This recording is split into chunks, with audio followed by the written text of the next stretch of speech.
Tulong-tulong na ang mga residente at otoridad sa paghahanda ng lalawigan ng Batanes sa posibleng epekto ng Super Typhoon Nando sa lalawigan ng Batanes. May ulat si Oliver Bakay ng Philippine Information Agency. Dahil sa banta ng bagyong Nando, puspusan ang naging paghahanda ng mga mamamayan sa lalawigan ng Batanes. Nagtulong-tulong ang mga residente, maging ang mga pulis, ang mga tauhan ng BFP at iba pang mga miyembro ng Local Disaster Risk Reduction and Management Council upang ihanda ang mga kabahayan.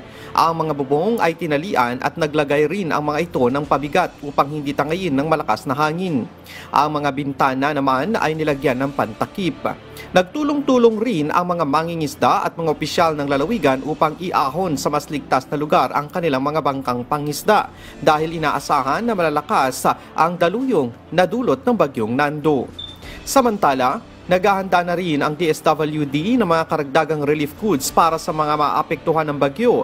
May dati nang nakapreposisyon na 48,460 family food packs at 18,605 non-food items na maaaring ipamahagi anumang oras sa mga maapektuhan ng bagyo sa buong Cagayan Valley Region.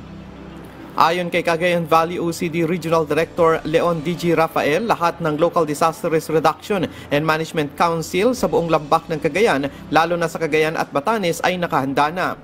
Yung paghahanda ng ating mga evacuation centers sa ating mga kababayan na lilikas sa mas ligtas na lugar sa ating mga evacuation centers. So mag-preposition na tayo, situate na ready yung mga evacuation centers, preposition yung basic needs ng ating mga kababayan, mga power supplies, saka yung pangkalusugan nila.